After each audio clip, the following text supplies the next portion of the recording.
Paulina Azcárraga se quitó la vida y su padre lo pudo haber evitado. No porque no tuviera el poder, porque lo tenía todo, sino porque conocía ese dolor desde adentro, desde los huesos, desde esa edad en que el amor se siente como oxígeno y te lo quitan de golpe. Él había pasado por lo mismo. Le habían arrancado a la mujer que amaba por orden de su propio padre, y cuando su hija Paulina suplicó por el hombre que la hacía sentir viva, cuando le prohibieron verlo justo cuando más lo necesitaba, Emilio Azcárraga Milmo no dijo una sola palabra.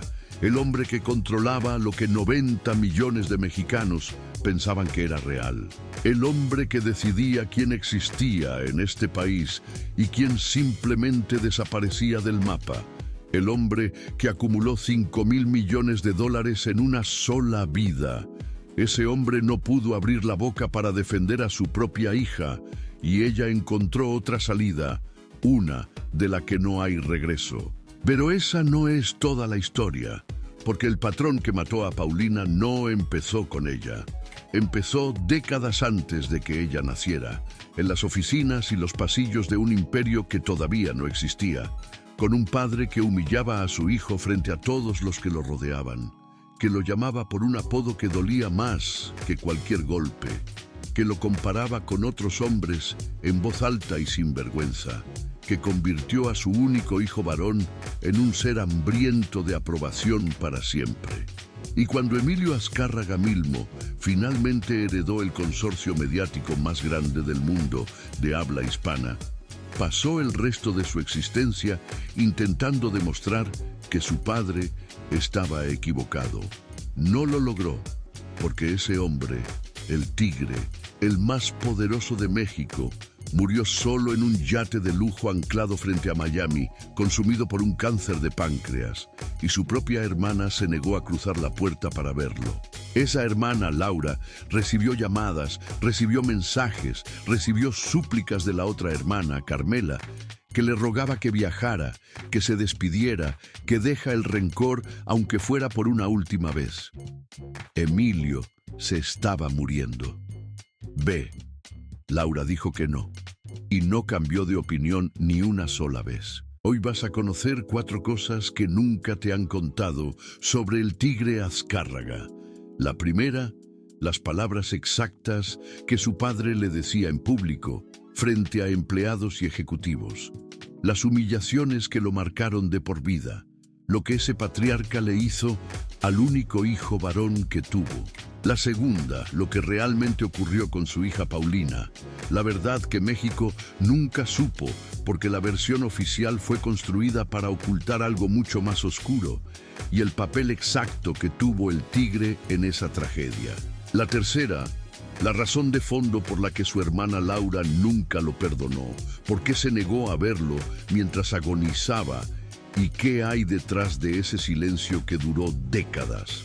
Y la cuarta, las últimas palabras que pronunció antes de perder la conciencia, el nombre que dijo en su lecho de muerte, el nombre de alguien que llevaba 60 años muerta. Te voy a avisar cuando lleguemos a cada una, pero antes de contarte cómo terminó, necesitas saber cómo empezó todo, porque esta historia no comienza con el Tigre, comienza con el hombre que lo creó y que al mismo tiempo lo destruyó. Emilio Azcárraga, Vida Urreta, el padre, el fundador, el patriarca, el arquitecto de todo lo que vino después. Nació en Tampico, Tamaulipas, el 2 de marzo de 1895, en un país que todavía no terminaba de inventarse a sí mismo. A los 17 años, en plena Revolución Mexicana, cuando el país se desangraba y la mayoría de las familias huían o enterraban a sus muertos, él vio algo que los demás no veían, una oportunidad. Empezó a vender de todo, sin escrúpulos, sin sentimentalismos, con ese instinto que tienen ciertos hombres para detectar el momento exacto en que el caos se convierte en negocio. Según múltiples fuentes históricas, los hermanos Azcárraga compraban bienes a precios ridículos a familias desesperadas que huían del conflicto y después los revendían al norte de la frontera. Así comenzó la fortuna sobre el miedo ajeno, sobre la desesperación de otros. A los 22 años ya tenía su propia distribuidora, una agencia de automóviles Ford en Monterrey. Después llegó la representación de Victor Talking Machine, después la radio. En 1930 fundó la XCW, la voz de la América Latina desde México, la primera radiodifusora con cobertura verdaderamente nacional. El día que esa estación empezó a transmitir, su esposa, Laura Milmo Hickman, le dio un regalo al mismo tiempo, un hijo. El 6 de septiembre de 1930, en un hospital de San Antonio, Texas, nació Emilio Azcárraga Milmo, el heredero. Pero Azcárraga Vidaurreta no quería un heredero sentimental. Quería un continuador, un guerrero, alguien construido con el mismo material frío y calculador que lo había hecho a él. Y lo que veía en ese niño no le gustaba. El muchacho era sensible, caprichoso, enamoradizo, demasiado humano para el tipo de mundo que su padre había construido. Y Azcárraga Vidaurreta se lo hizo saber cada día, de todas las formas posibles, sin piedad y sin discreción. La revista Quién, después de una investigación profunda sobre la dinastía, lo describió con una precisión que hiela. Su infancia y adolescencia estuvieron marcadas por una relación complicada con su padre, quien fue sumamente duro con él y en ocasiones lo trató incluso peor que a sus propios empleados.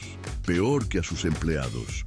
Los empleados recibían órdenes, recibían gritos, recibían el peso de la autoridad de un hombre exigente, pero no recibían lo que Emilio hijo recibía, porque lo que su padre le daba no era disciplina, era desprecio. Y ese desprecio, administrado con constancia durante décadas, fue el cincel con el que Azcárraga Vidaurreta esculpió al hombre que eventualmente sería el tigre. Sus propios colaboradores, décadas después, describían la personalidad de Emilio Azcárraga Milmo con frases que te dejan frío. Valentín Pimstein, el productor de telenovelas que trabajó a su lado durante décadas, lo resumió en una sola imagen. Le dicen el tigre porque cuando te abraza, te saca sangre. Y su amigo Otón Vélez tenía su propia versión. Te da un zarpazo y luego una lamida. Eso era Emilio Azcárraga Milmo, un hombre capaz de darte todo y de quitártelo en el mismo movimiento. Un hombre que había aprendido de su padre que el amor y la crueldad no son opuestos, que pueden convivir perfectamente, y que lo perfeccionó hasta convertirlo en sistema. Aquí viene lo primero que te prometí. Según el libro El Tigre, Emilio Azcárraga y su imperio Televisa, escrito por los periodistas Claudia Fernández y Andrew Paxman, después de 5 años de investigación y más de 200 entrevistas, Azcárraga Vidaurreta tenía un apodo para su hijo. Lo llamaba el príncipe idiota. No en privado, no en un momento de rabia a puerta cerrada. A la cara, frente a ejecutivos, frente a empleados, frente a cualquiera que estuviera presente, el heredero del consorcio más grande de México, llamado idiota por su propio padre delante de todos. Pero eso no era lo único.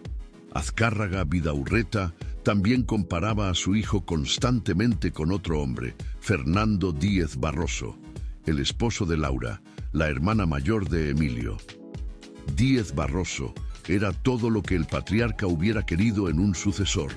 Brillante, decidido, sin fisuras emocionales, sin ese barniz de sensibilidad que tanto irritaba al fundador. Y el padre se aseguraba de que Emilio lo supiera en cada oportunidad. Mira a Fernando, aprende de Fernando. Fernando sí sabe cómo se hacen las cosas. Cada logro de Díez Barroso era un espejo en el que Emilio veía su propio fracaso reflejado. Cada error de Emilio era la confirmación de lo que su padre siempre había creído. Y hubo un error que Azcárraga Vidaurreta nunca dejó de recordarle. En 1962, Emilio hijo recibió el encargo de construir el estadio más grande de México, un proyecto monumental que sería la sede de la Copa del Mundo de 1970. Era su gran oportunidad, la posibilidad concreta de demostrar que podía manejar algo a esa escala. Y fracasó. Los costos se desbordaron, los plazos no se cumplieron, los problemas técnicos se multiplicaron como si alguien los hubiera sembrado a propósito. Su padre tuvo que intervenir, tuvo que rescatar el proyecto, tuvo que demostrar una vez más quién era el verdadero empresario de la familia. Y según el libro de Paxman y Fernández, Azcárraga Vidaurreta usó ese fracaso como arma durante años. Cada vez que Emilio proponía algo ambicioso, cada vez que pedía más responsabilidad, cada vez que se atrevía a opinar, acuérdate del Estadio Azteca. El estadio eventualmente se terminó. Se convirtió en un icono, en el escenario donde Pelé ganó su tercer mundial, donde Maradona hizo el gol que todavía se discute. Pero para Emilio siempre fue otra cosa. Siempre fue el recordatorio de que su padre había tenido razón, de que era el príncipe idiota. Esas dos palabras lo persiguieron toda la vida. 60 años después de escucharlas por primera vez, seguían ahí, en cada negocio, en cada demostración de poder, en cada movimiento que hacía, y lo que su padre nunca entendió, o quizás sí entendió y le daba igual, es que estaba fabricando exactamente lo que más decía temer: un hombre incapaz de amar sin destruir. Un hombre que repetiría ese mismo patrón con cada persona que se le acercara durante el resto de su vida. Emilio Azcárraga Milmo creció con una misión y una sola: demostrar que no era idiota. Lo mandaron a estudiar a Estados Unidos, a la Academia Militar Culver en Indiana, con la esperanza de que la disciplina lo endureciera, de que el rigor militar hiciera lo que el desprecio paterno no había logrado. No funcionó. A los 17 años, Emilio conoció a una mujer y abandonó todo lo demás. María Regina Sondú Almada, a quien todos conocían como Gina. Era mexicana, era hermosa, y él se enamoró de ella con la intensidad de alguien que nunca ha sido amado de verdad, porque eso era Emilio Azcárraga Milmo a los 17 años. Un muchacho rico al que su padre llamaba idiota y que encontró en Gina todo lo que le faltaba. Pero su padre no aprobaba la relación. Quería que su hijo se concentrara en el negocio, en aprender, en prepararse para un día heredar algo que él no merecía todavía. Y Emilio, por primera vez en su vida, desobedeció. Para demostrar que podía mantenerse solo, que no necesitaba el dinero ni la aprobación de su padre, hizo algo que nadie esperaba de él. Empezó a vender enciclopedias de puerta en puerta. La Enciclopaedia Británica, el heredero del consorcio mediático más grande de habla hispana, tocando timbres en las casas más acomodadas de la Ciudad de México. Todo por amor, todo por Gina. En 1952, finalmente se casaron. Emilio tenía 22 años, toda la vida por delante y una mujer que lo amaba. 8 meses después, Gina estaba muerta. Un tumor cerebral. Estaba embarazada cuando murió. El bebé también se fue. Emilio Azcárraga Milmo perdió a su esposa y a su hijo no nato en el mismo momento, a los 22 años, sin experiencia para cargar con algo así, sin recursos emocionales para procesar una pérdida de esa magnitud. El historiador Andrew Paxman, coautor del libro El Tigre, lo describió con 2 palabras que lo explican todo: lo consumió. Algo se rompió dentro de él en ese momento que nunca volvió a quedar en su lugar. Y lo que siguió fue el primer patrón que definiría toda su vida: buscar en otras mujeres lo que perdió con Gina. Nunca lo encontró, nunca, pero no dejó de buscar. Poco después de la muerte de Gina, Emilio conoció a Silvia Pinal. Ella era joven, talentosa, llena de vida, apenas comenzando en el espectáculo mexicano. Él seguía destrozado por dentro, aunque por fuera lo ocultara perfectamente. Se encontraron en el momento exacto y se enamoraron. Décadas después, Silvia Pinal hablaría públicamente de esa relación en su autobiografía y en entrevistas con medios de comunicación, y confesó algo que pocas personas se atreven a decir en voz alta a esa edad, que Emilio Azcárraga Milmo fue el amor de su vida. El amor de su vida, pero no pudieron estar juntos. La razón, otra vez, fue el padre. Azcárraga Vidaurreta no quería que su hijo se casara con una actriz mexicana, sin importar lo que esa actriz llegara a ser, sin importar que Silvia Pinal trabajara con Luis Buñuel y se convirtiera en una de las figuras más importantes del cine de su generación. Para el patriarca, su hijo necesitaba una esposa que sirviera para alianzas, para posicionamiento social, para algo útil, no para el amor. Y tomó la decisión por él, como si su hijo fuera una pieza en un tablero de ajedrez. Arregló el matrimonio con una mujer francesa, Pamela de Surmont, el 26 de marzo de 1959, en París, en la iglesia de Saint-Honoré-d'Eylau. Emilio Azcárraga Milmo se casó con una mujer que no eligió, con una mujer que su padre había seleccionado, mientras Silvia Pinal se quedaba atrás, el amor de su vida sacrificado en el altar de la conveniencia familiar. Emilio y Silvia siguieron siendo amigos hasta el último día de él.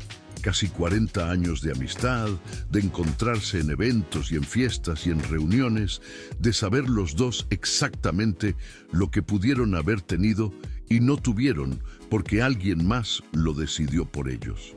¿Sabes lo que es amar a alguien toda tu vida y no poder estar con esa persona? ¿Sabes lo que es verla en una reunión y saber que entre ustedes hay algo que nunca se cerró? Silvia Pinal lo supo. Emilio Azcárraga Milmo también. Con Pamela de Surmont, la francesa que su padre eligió, Emilio tuvo 3 hijas, Paulina, Alessandra y Ariane. Pero el matrimonio estaba sentenciado desde el origen. No se habían elegido, no había amor real. Estaban juntos porque un patriarca lo dispuso así. Y Emilio era incapaz de serle fiel a una sola mujer. Las infidelidades empezaron casi de inmediato y eran constantes, públicas, humillantes para Pamela. Según múltiples fuentes, incluyendo la investigación de Paxman y Fernández, Emilio no se molestaba en ocultarlas. No le importaba que Pamela supiera, no le importaba que todo México supiera. Era el tigre, hacía lo que quería. Pamela tenía carácter suficiente para no aguantarlo en silencio y se divorciaron. Y aquí comenzó otro patrón, quizá el más doloroso de todos. Emilio Azcárraga Milmo, tratando a las mujeres exactamente como su padre lo trató a él. Como si fueran desechables, reemplazables, útiles solo mientras servían para algo. El príncipe idiota, sin darse cuenta, se había convertido en una versión más cruel de su padre. En 1965 se casó de nuevo, esta vez con otra francesa, Nadine Jean. Quizá pensó que la nacionalidad traía suerte, no la trajo. Pero Nadine le dio algo que ninguna otra mujer le había podido dar: un hijo varón. Emilio Azcárraga. Jean nació en 1968, el heredero del heredero, la 4ª generación de una dinastía que todavía no sabía cuánto le iba a costar su propio apellido. Y la historia se repitió sin variaciones, infidelidades, ausencias, un padre que no estaba. Emilio Azcárraga Milmo, el hombre que sufrió toda su infancia por la ausencia emocional de su padre, se convirtió en un padre ausente. No solo físicamente, aunque también físicamente, sino sobre todo en ese nivel más profundo, el que no se puede compensar con dinero ni con apellidos. Según la revista Quién, Emilio Azcárraga Jean creció enfrentando las ausencias de su padre, quien al estar completamente dedicado a Televisa, normalmente no compartía mucho tiempo con su familia. Televisa era la familia del tigre. Televisa era su esposa, sus hijos, su padre, su confesor y su espejo. Y su hijo biológico era solo el heredero, alguien a quien preparar para recibir el trono, no alguien a quien amar. El mismo patrón, exactamente, el hijo del príncipe idiota criando a su propio hijo de la misma manera que lo criaron a él, o peor, porque al menos Azcárraga Vidaurreta estaba presente para humillar. El tigre ni siquiera estaba. El matrimonio con Nadine también terminó por las infidelidades. Según reportes de la época, Emilio empezó una relación con Paula Cusí, una mujer 20 años menor que él, mientras todavía estaba casado. En 1972, el mismo año que murió su padre, se casó con Paula. Fue su tercer matrimonio y el más largo, 25 años juntos. Paula había sido conductora del pronóstico del tiempo en el noticiero 24 Horas, el programa más poderoso de la televisión mexicana de esa época. Jacobo Zabludovsky la presentaba cada noche al país. Pero lo que casi nadie sabía era la verdad detrás de ese segmento. Emilio Azcárraga Milmo había creado esa sección especialmente para tenerla cerca, para verla cada noche en su propia pantalla, para conquistarla desde la distancia de un estudio de televisión. El hombre más poderoso de los medios en México, construyendo un formato televisivo para seducir a una mujer. Y funcionó. Paula se convirtió en su esposa, pero incluso con ella el patrón no se interrumpió. Las otras mujeres nunca desaparecieron. Y Emilio tenía una frase que, según múltiples fuentes cercanas a él, repetía sin ningún pudor y sin que nadie se atreviera a cuestionársela: cuando cumplas 40, te cambio por 2 de 20.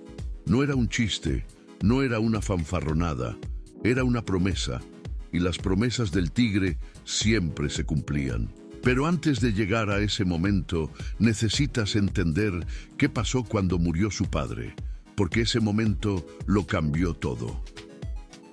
El 23 de septiembre de 1972, en Houston, Texas, Emilio Azcárraga Vidaurreta exhaló su último aliento. El patriarca, el fundador, el hombre que durante 42 años llamó a su hijo príncipe idiota, había muerto, y Emilio Azcárraga Milmo finalmente heredó el imperio. Pero no heredó paz, porque según el libro El Tigre, la memoria de su padre siguió impulsándolo durante al menos 20 años más, durante 2 décadas enteras después de que ese hombre ya no existía, buscando expandir la empresa, buscando construir algo más grande, buscando silenciar una voz que ya no podía hablar, pero que seguía resonando en algún lugar dentro de él. 20 años. El padre llevaba 2 décadas muerto y su voz seguía ahí, en cada trato millonario, en cada competidor destruido, en cada decisión que concentraba más poder en sus manos. El príncipe idiota, demostrando que no lo era, sin nunca poder demostrarlo de verdad, porque la voz que tienes que silenciar nunca es la de afuera, siempre es la de adentro. Un año después de la muerte de su padre, en 1973, Emilio logró algo que Azcárraga Vidaurreta nunca había podido concretar. Fusionó Telesistema Mexicano con Televisión Independiente de México. Nació Televisa, televisión vía satélite, el monopolio más grande del mundo de habla hispana. Y Emilio Azcárraga Milmo se convirtió en el hombre más poderoso de México. No el presidente, que cambiaba cada 6 años. No el ejército, que obedecía órdenes. No la iglesia, que predicaba los domingos. Él, porque él decidía lo que la gente veía, lo que la gente pensaba, lo que la gente creía que era verdad. Y lo sabía perfectamente. No lo escondía, no fingía que era otra cosa. En 1990, en una declaración pública que nadie que la escuchó olvidó jamás, dijo algo que ningún empresario mexicano había dicho en voz alta antes: somos soldados del PRI. Sin rodeos, sin eufemismos, sin la incomodidad de quien sabe que está diciendo algo comprometedor. Televisa era el brazo mediático del Partido Revolucionario Institucional, el partido que gobernó México durante 71 años consecutivos y el Tigre era su general de mayor rango. Las protestas que Televisa no transmitía no existían. Los candidatos que Televisa ignoraba no existían. La realidad que Televisa no mostraba, sencillamente, no era realidad. En 1986, durante las elecciones de Chihuahua, hubo protestas masivas por fraude electoral. El PAN y organizaciones civiles denunciaron manipulación sistemática. Miles de personas salieron a las calles. Televisa decidió que eso no era noticia. La gente se enteró por los periódicos, por la radio, por conversaciones en la calle. En la pantalla principal del país, esas protestas simplemente no existían, y cuando llegaban a mencionarlas, era únicamente para hablar del caos vial que provocaban. Nunca de por qué protestaban, nunca de lo que exigían, nunca de la injusticia de fondo.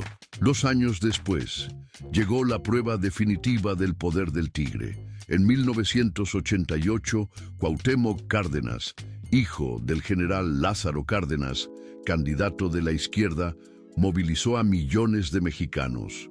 Muchos creen que ganó esa elección, pero el sistema de cómputo se cayó en plena noche electoral, y cuando volvió a funcionar, el ganador era Carlos Salinas de Gortari. Televisa apoyó a Salinas desde el primer día, marginó a Cárdenas, minimizó las protestas, y cuando el candidato de la oposición denunció el fraude públicamente, la televisora siguió la línea oficial sin parpadear. Jacobo Zabludovsky, el conductor del noticiero 24 horas durante 27 años, reconoció años después que ejercía el periodismo en una empresa concesionada con las limitaciones que eso representaba. Limitaciones, así le llamaban a la censura. Cuauhtémoc Cárdenas fue más directo en 1994. Televisa se ha constituido en uno de los pilares que sostienen al régimen autoritario que padecemos. Televisa sirve al Estado y se sirve de él. Eso era el poder del Tigre, decidir quién gobernaba México y hacer que el país lo aceptara como si fuera lo natural. Pero ese poder no se ejercía únicamente sobre la política. También se ejercía sobre las personas, especialmente sobre las mujeres. En Televisa existía algo que todos conocían, pero que nadie mencionaba públicamente: las consentidas del Tigre. Actrices que recibían trato especial, contratos exclusivos, protagónicos en las telenovelas más importantes, protección dentro de la empresa.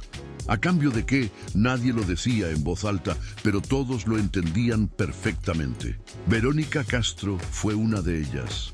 La protagonista de Los ricos también lloran, la telenovela que hizo llorar a medio mundo.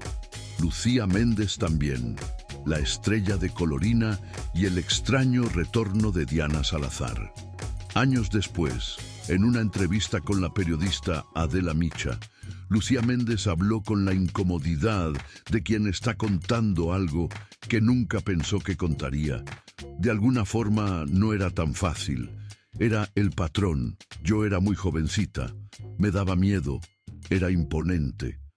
La periodista Maxine Woodside fue más directa cuando habló de Thalía, otra de las grandes estrellas de Televisa en los años 90. Thalía fue muy consentida del Tigre. Tuvo un romance con él y él estaba muerto de amor por ella. Si no se hubiera muerto, yo creo que se habría divorciado de Adriana.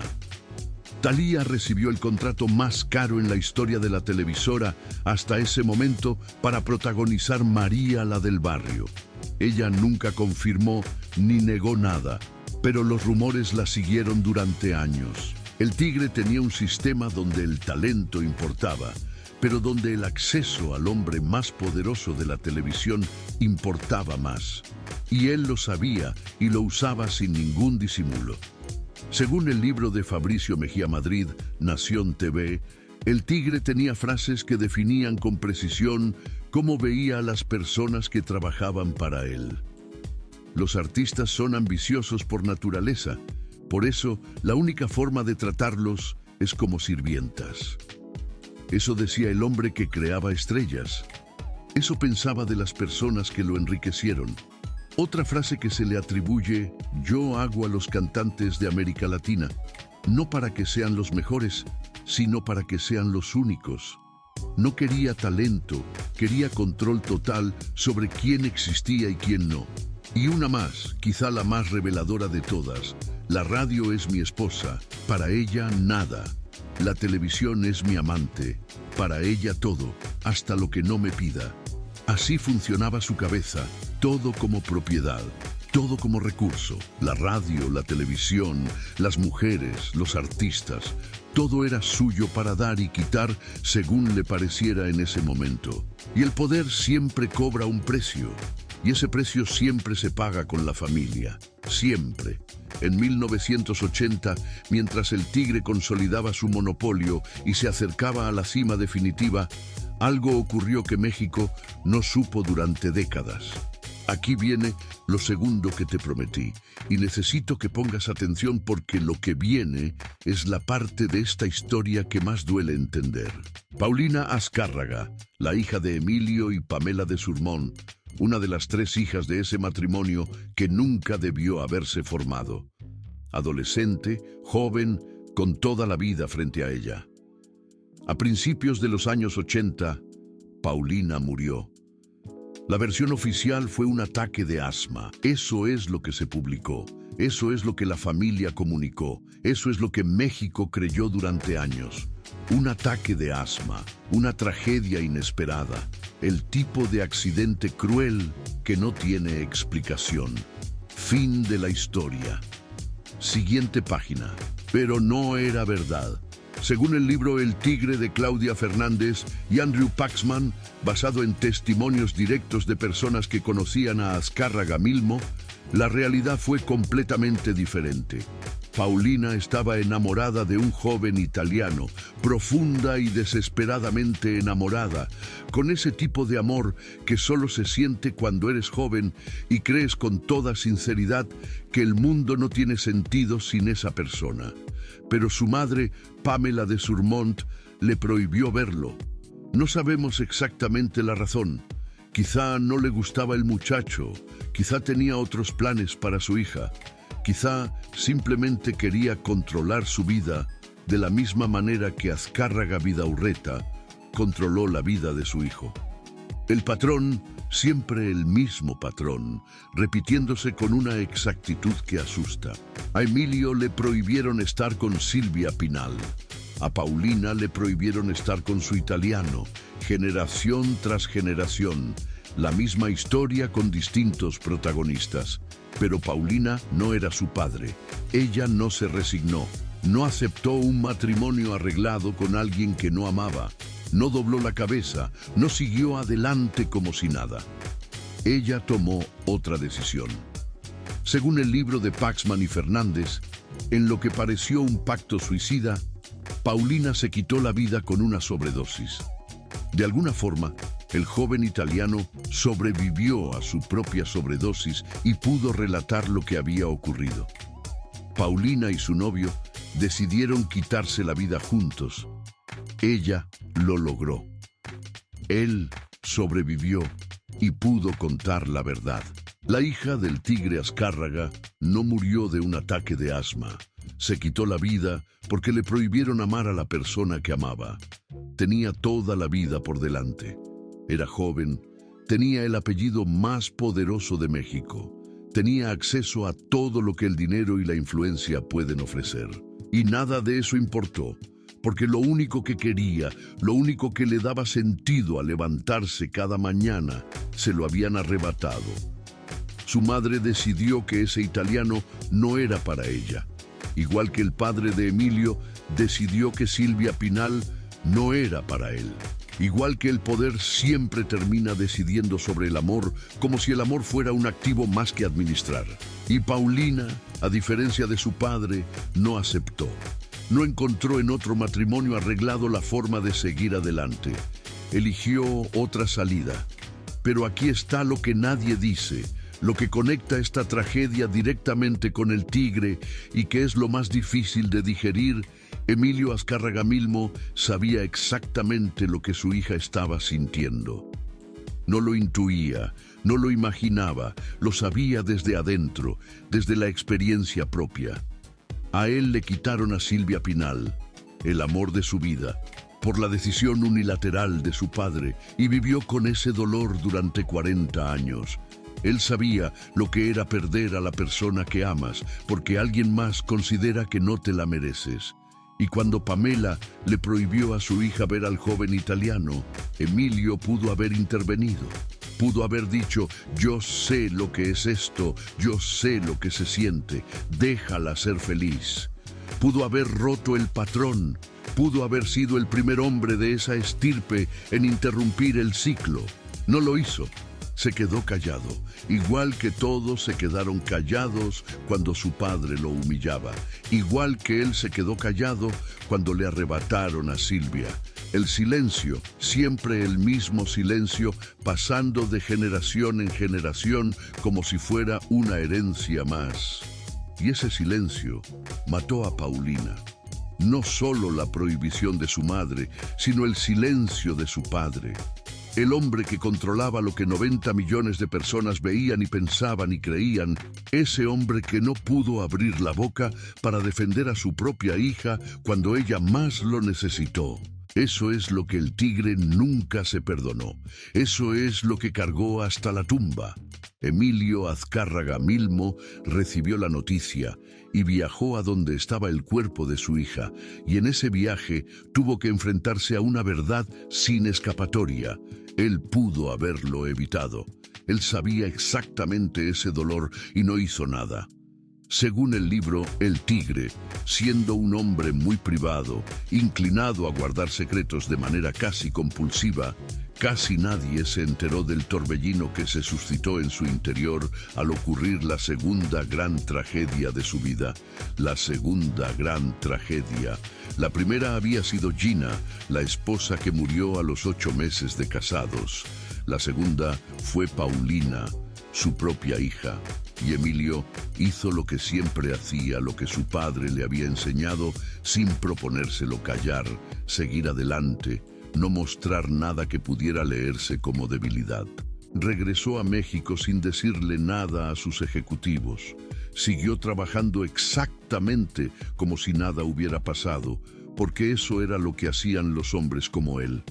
La versión oficial quedó instalada: ataque de asma. Nadie cuestionó, nadie investigó, nadie preguntó, porque era el tigre y su palabra era ley en su empresa y en su familia. Solo años después, reveló la verdad a 2 personas, únicamente 2.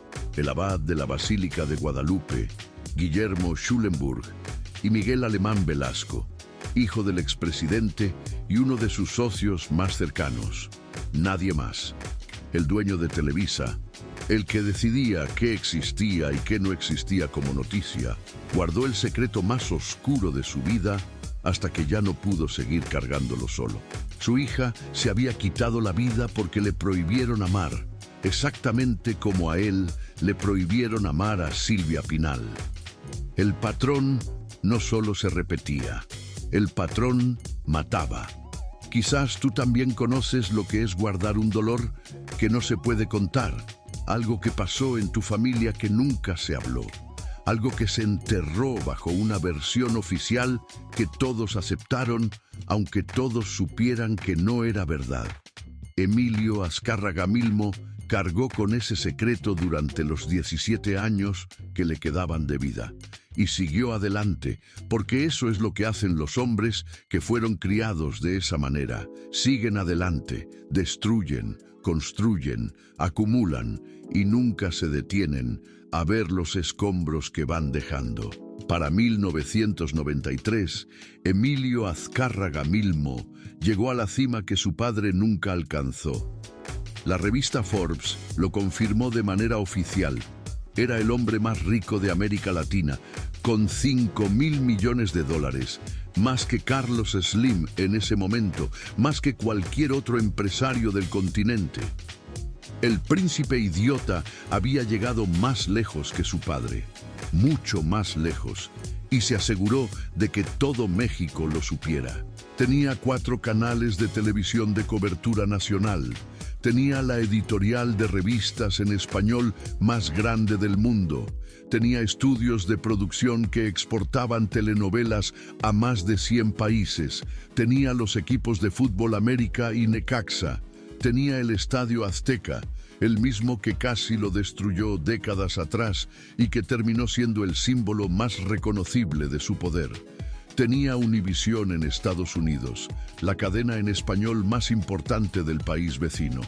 Tenía disqueras, agencias de artistas, productoras de cine. Tenía todo lo que se podía tener y decidía con una sola llamada telefónica quién existía en el entretenimiento mexicano y quién desaparecía. Si el Tigre te apoyaba, eras estrella. Si el Tigre te ignoraba, no existías. Así de simple, así de brutal. Según estudios del Instituto Nacional del Consumidor de esa época, un niño mexicano promedio pasaba 100 horas al año frente al televisor. 100 horas. ¿Sabes cuántas horas pasaba en la escuela? Menos de 1000. Los niños de México pasaban más tiempo viendo Televisa que aprendiendo en el salón de clases. Lo que veían, lo que pensaban, lo que creían que era el mundo, lo decidía un solo hombre que tenía una opinión muy clara sobre ellos y sobre sus familias. Ese año, en una celebración por el éxito internacional de una telenovela, con el micrófono abierto y desbordando la euforia de quien se siente absolutamente intocable, Emilio Azcárraga Milmo dijo algo que México no olvidó. Las palabras exactas, registradas y publicadas por varios medios. México es un país de una clase modesta, muy jodida, que no va a salir de jodida. Para la televisión es una obligación llevar diversión a esa gente y sacarla de su triste realidad y de su futuro difícil. Y continuó, porque no había terminado. Los ricos como yo no somos clientes, porque los ricos como yo no compran ni madres. Eso pensaba de su audiencia, de los millones de personas que lloraban con sus telenovelas, de las familias que se reunían frente al televisor cada noche para ver lo que él había decidido que debían ver. Jodidos que no iban a salir de jodidos. Y él estaba ahí para entretenerlos mientras seguían siendo pobres, para darles algo con qué llenar las horas, en lugar de darles algo con qué pensar. Cuando los comentaristas lo criticaron durante semanas por esas palabras, alguien de su equipo le sugirió que publicara una aclaración, que se explicara. La respuesta del Tigre fue 4 palabras: no doy explicaciones. Eso era todo lo que la audiencia de México merecía de parte del hombre que vivía de ella. Ese mismo año, 1993, Paula Cusí cumplió 40 años y Emilio cumplió su promesa. La cambió. No exactamente por 2 de 20, sino por una de 18, Adriana Abascal, Miss México 1988. Emilio la había conocido cuando ella tenía 18 años. Él tenía 60, 42 años de diferencia. No le importó, nada le importaba excepto lo que quería en ese momento. Según el libro El Tigre, Adriana era ambiciosa y sabía perfectamente lo que quería y cómo conseguirlo. Manejó sus piezas en el tablero con precisión, provocando desde múltiples frentes, llamadas que perturbaban, rumores que circulaban, y finalmente alguien que le tomó fotos cuando estaba con Emilio a bordo del yate y se las envió a Paula. Imagina eso. 25 años de matrimonio, 25 años aguantando infidelidades que nunca se ocultaron de verdad. 25 años siendo la esposa oficial mientras él hacía lo que quería con quien quería. Y un día llega un sobre a tu casa, lo abres y ves a tu marido en su yate de lujo con una mujer que podría ser tu hija.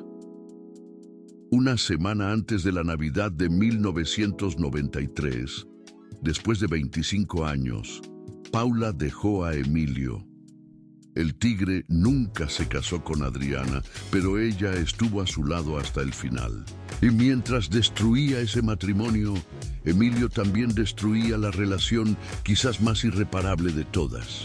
Aquí viene lo tercero que te prometí.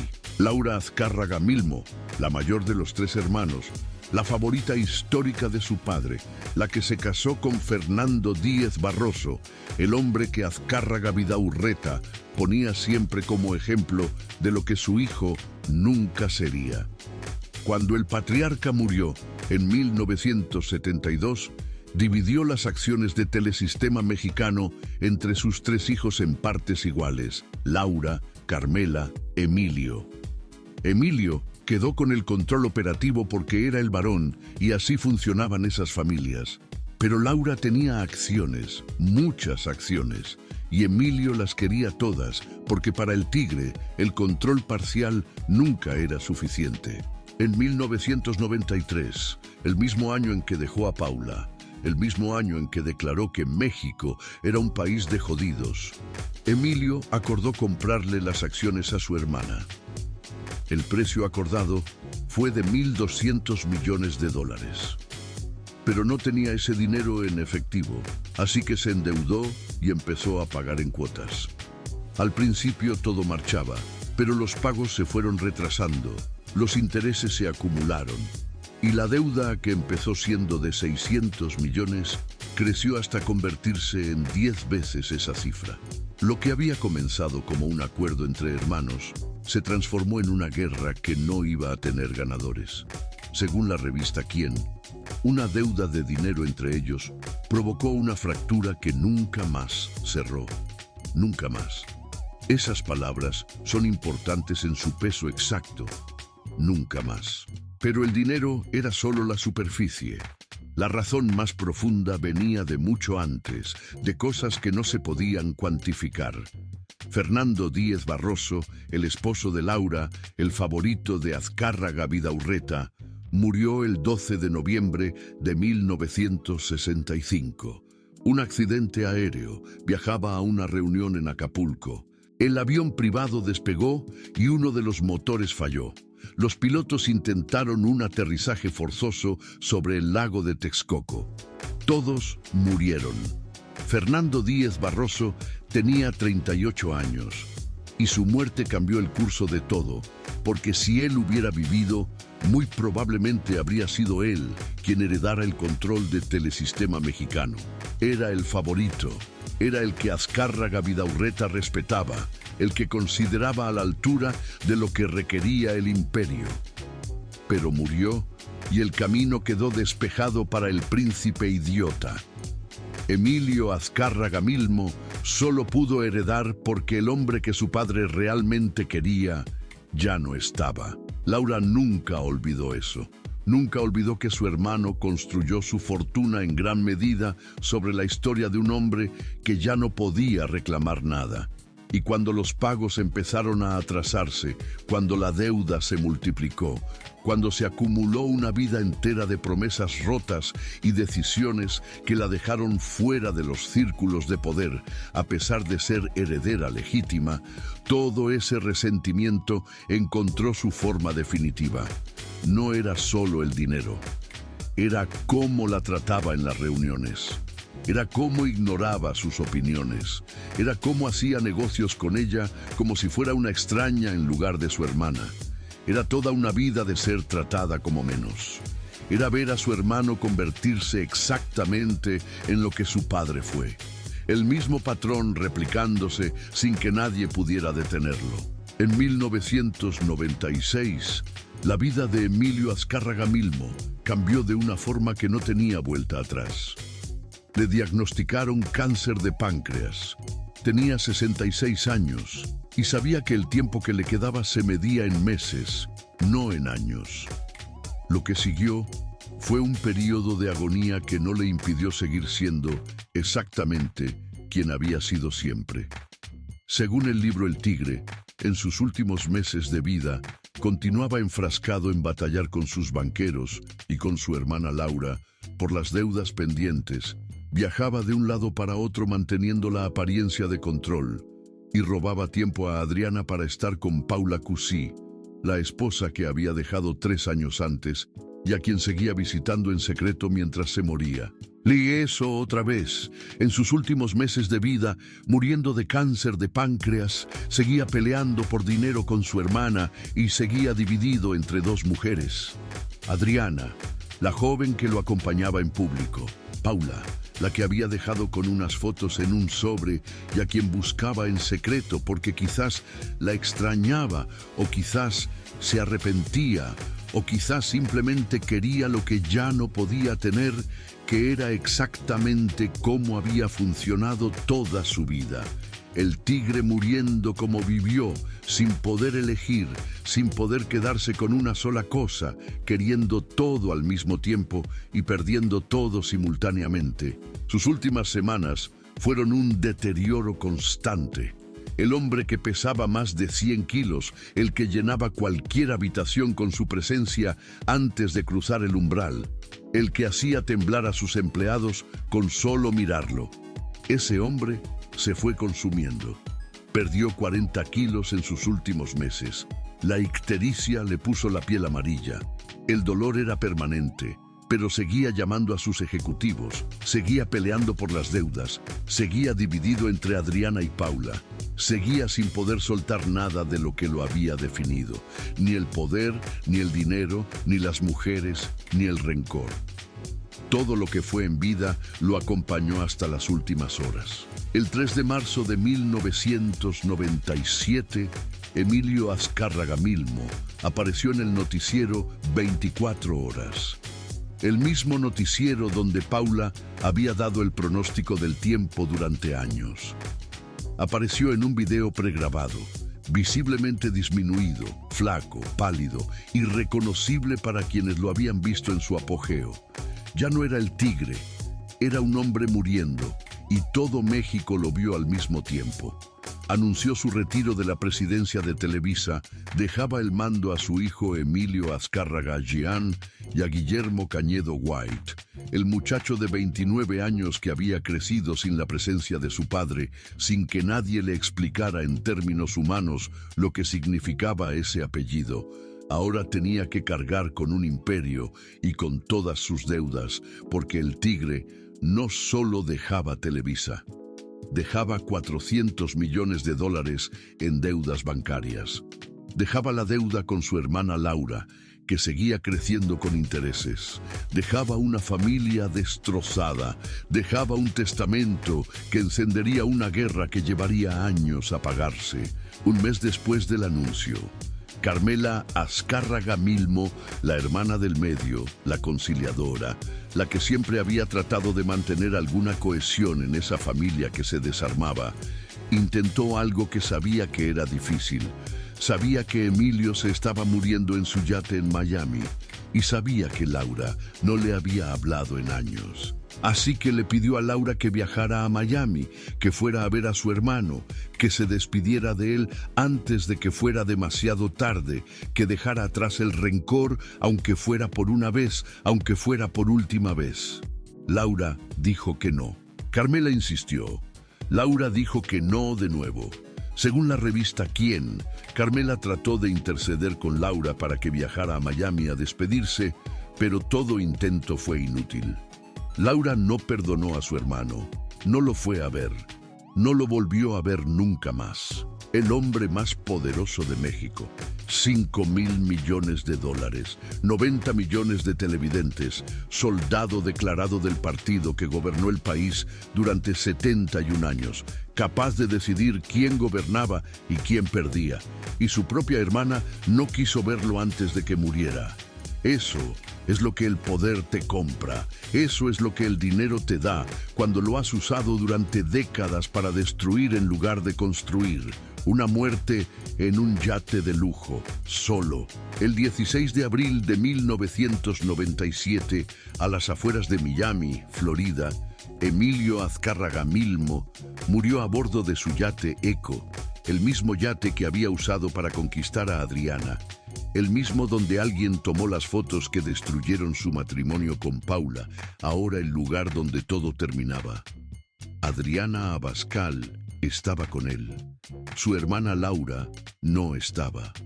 Paula no estaba. La familia que él mismo había fracturado, dispersa hasta el final. Su funeral fue el 18 de abril de 1997 en la Basílica de Guadalupe, el mismo lugar donde años antes le había confesado la verdad sobre Paulina al abad Guillermo Schulenburg. Asistieron más de 3.000 personas, políticos, empresarios, artistas, todo el espectro de poder que había orbitado alrededor del Tigre durante décadas. El presidente Ernesto Zedillo envió una corona. Jacobo Zabludovsky, el hombre que durante 27 años leyó las noticias que el Tigre quería que México escuchara, dio el discurso principal y lo llamó un hombre de visión extraordinaria. No mencionó a las mujeres destruidas, no mencionó a la hija que se quitó la vida, no mencionó a la hermana que se negó a despedirlo, no mencionó el país de jodidos. En la muerte como en la vida, la narrativa la controlaba Televisa y Televisa contaba solo lo que convenía contar. Pero unas horas antes de perder la conciencia, en algún momento de los últimos días, dijo algo. Aquí viene lo cuarto que te prometí. Y es lo que más me interesa que escuches de toda esta historia.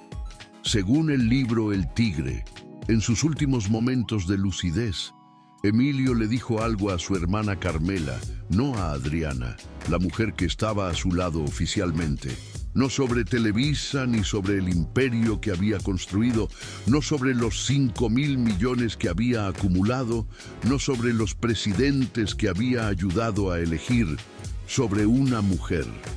Dijo, mira, estoy contento porque ya me voy a reunir con Gina. Gina, la primera esposa, la que murió a los 8 meses de casados en 1952, la que llevaba casi 60 años muerta. No dijo Paula, no dijo Adriana, no dijo Silvia, dijo Gina, la muchacha por la que había vendido enciclopedias de puerta en puerta, la que murió antes de que él se convirtiera en el Tigre, antes de los 5.000 millones, antes de los 4 matrimonios, antes de las amantes, antes de las humillaciones a los empleados, antes de los jodidos, antes de todo. En su lecho de muerte, el hombre que tuvo 4 esposas oficiales, que tuvo a Silvia Pinal, el amor de su vida, y no pudo quedarse con ella, que tuvo docenas de amantes, que pudo tener a todas las mujeres que el poder y el dinero son capaces de comprar. Ese hombre, en el momento final, pensaba en una muchacha que murió cuando él tenía 22 años, la única que nunca pudo reemplazar porque se fue antes de que él pudiera destruirla, la única que no lo conoció como el Tigre, la única que lo conoció solo como Emilio, el muchacho que vendía enciclopedias. Y si Gina hubiera vivido, si ese bebé hubiera nacido, si Emilio Azcárraga Milmo hubiera tenido a los 22 años, lo que buscó desesperadamente durante los 44 años siguientes. Nunca lo sabremos. Pero él pensó en eso en su último momento de lucidez. Pensó en lo que pudo haber sido y en todo lo que destruyó en el intento de recuperarlo. Quizás tú también has perdido a alguien que no has podido olvidar con el tiempo, alguien que se fue demasiado pronto o de una manera que no esperabas, alguien que sin importar cuántos años pasen, sigue apareciendo en los momentos de silencio, en las noches que no puedes dormir, en los pensamientos que vienen solos justo antes de cerrar los ojos. Emilio Azcárraga Milmo tuvo todo lo que el mundo considera éxito, y en el momento final solo quería volver a ver a una muchacha que murió antes de que él se convirtiera en todo eso, antes del poder, antes del dinero, antes de las decisiones que cambiaron el rumbo de México, cuando todavía era solo Emilio, un joven de 22 años que tocaba timbres por amor. Todo lo demás, los 5.000 millones, los 90 millones de televidentes, los presidentes, las telenovelas que conquistaron el mundo, nada de eso sirvió al final. Al final, solo quería a Gina. Pero la historia no termina con su muerte, porque el Tigre dejó algo más que un imperio. Dejó un testamento, y ese testamento encendió una guerra que tardó años en apagarse y que en realidad nunca terminó del todo. En enero de 1996, un año antes de morir, mientras luchaba contra el cáncer, Emilio decidió cómo distribuir su fortuna: 6 partes iguales, una para cada uno de sus 4 hijos, Alessandra, Ariane, Carla y Emilio Jean. Una para Paula Cusí, la esposa de 25 años, la que había dejado con unas fotos y a quien seguía visitando en secreto. Y una para Adriana Abascal, la amante, la Miss México, la que tenía 42 años menos que él, la esposa legítima y la amante, heredando exactamente lo mismo. Si eso no te dice todo lo que necesitas saber sobre cómo veía Emilio Azcárraga Milmo las relaciones humanas, nada lo hará. Lo que siguió fue exactamente lo que esperarías. El propio Andrew Paxman lo describió como un circo con los juegos de poder, la caótica vida amorosa del protagonista y la que alguna vez fue la empresa más poderosa de México. Emilio Azcárraga Jan, el hijo, tenía solo el 10% de las acciones de Televisa cuando su padre murió. 10%. Para tomar el control real de la empresa necesitaba mucho más, y para conseguirlo tuvo que pelear contra sus hermanas, contra su tía Laura y la familia Díez Barroso, contra Paula Cusí, contra Adriana Abascal, contra prácticamente todos al mismo tiempo.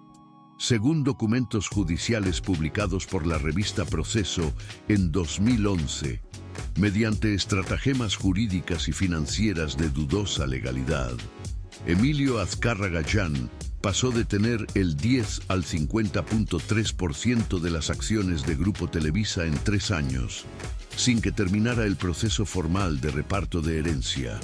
Los abogados de Paula Cusí lo acusaron de manipular los pasivos, de incrementar artificialmente las deudas de la sucesión, de usar maniobras para quedarse con más de lo que le correspondía. Y Paula terminó en el penal de Santa Marta, Acatitla, la mujer que estuvo casada con el Tigre durante 25 años, en prisión, acusada de falsedad de declaraciones mientras peleaba por lo que le habían prometido. Años después, en 2021, los Pandora Papers revelaron parte del destino final del dinero del Tigre. Paula Cusí había creado fideicomisos en las Islas Vírgenes Británicas y llegó a controlar cerca de $580 millones en activos. Obras de arte, piezas arqueológicas prehispánicas, grabados mayas vendidos por $2.4 millones, lingotes de oro valorados en $23.5 millones. La exesposa del hombre que dijo que México era un país de jodidos, con lingotes de oro en paraísos fiscales. Adriana Abascal también aparece en los Pandora Papers, adquiriendo arte de alto valor, incluyendo participaciones en obras de Picasso. 4 años después de la muerte del Tigre, se casó con Juan Villalonga, el exdirector de Telefónica España, y pasó de los brazos de un magnate mexicano a los de uno español, sin que la transición pareciera costarle ningún esfuerzo. Laura Azcárraga Milmo murió el 30 de diciembre de 2014, a los 88 años, 17 años después de la muerte de su hermano, sin haberlo perdonado, llevándose ese rencor intacto. Su familia, los Díez Barroso, conservó participaciones importantes en Grupo Televisa. No les fue mal económicamente, pero el dinero nunca fue el verdadero punto.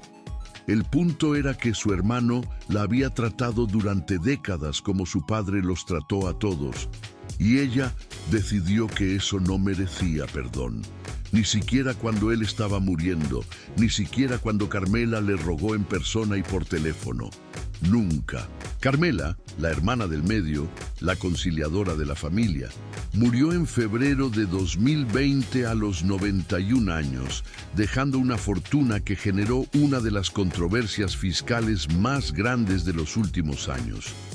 La Suprema Corte de Justicia ordenó al gobierno mexicano devolver más de 1,000 millones de pesos en impuestos a sus herederos. El presidente López Obrador declaró públicamente que le dolía en el alma que se pagara esa devolución con dinero del pueblo.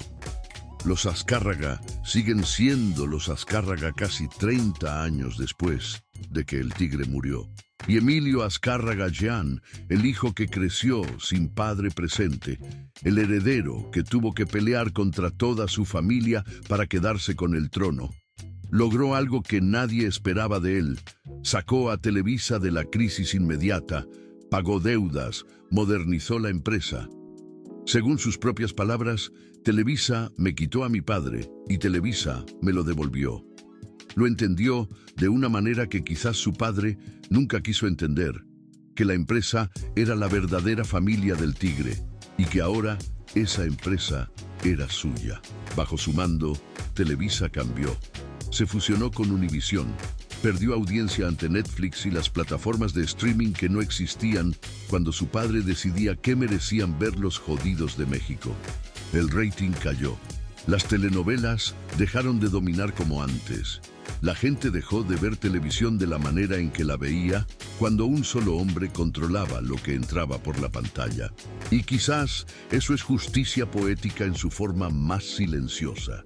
El imperio construido sobre la convicción de que México era un país de gente que no iba a salir de su condición, perdiendo relevancia ante un mundo donde esa misma gente tiene más opciones, donde ya no depende de lo que un solo hombre decida que pueden ver, donde la realidad ya no la controla nadie de manera absoluta. Pero la historia tiene un giro más. Uno que el tigre no habría visto venir y que demuestra que los patrones no mueren con las personas que los instalan. En octubre de 2024, Emilio Azcárraga Llán tuvo que tomar licencia de la presidencia de Televisa. La razón fue una investigación del Departamento de Justicia de Estados Unidos relacionada con supuestos sobornos a funcionarios de la Federación Internacional de Fútbol Asociación para obtener derechos de transmisión de los mundiales de fútbol, el caso conocido como FIFA Gate. La investigación reveló pagos millonarios a funcionarios de la Federación Internacional de Fútbol Asociación a cambio de contratos de transmisión, sobornos que supuestamente comenzaron en la era del tigre y que continuaron después de su muerte. El mismo patrón de hacer negocios que él instaló, de conseguir lo que se quería sin importar el costo, de usar el dinero para comprar lo que no debería poderse comprar. Ese patrón siguió vivo, siguió operando, siguió generando consecuencias. Y por primera vez, desde 1930, desde que Azcárraga Vidaurreta fundó la XW, un Azcárraga no está al frente del imperio familiar. Bernardo Gómez, un ejecutivo sin el apellido, tomó el control. El legado del tigre sigue generando ondas casi 30 años después de su muerte. El patrón continúa y quizás nunca termine del todo. Esta es la historia de Emilio Azcárraga Milmo, el tigre. Un hombre que pasó 66 años tratando de demostrar que no era el príncipe idiota que su padre creía y que en el proceso se convirtió exactamente en eso. Un hombre que no supo amar sin destruir, que no supo tener poder sin abusar de él, que no supo construir una familia sin despedazarla pieza por pieza.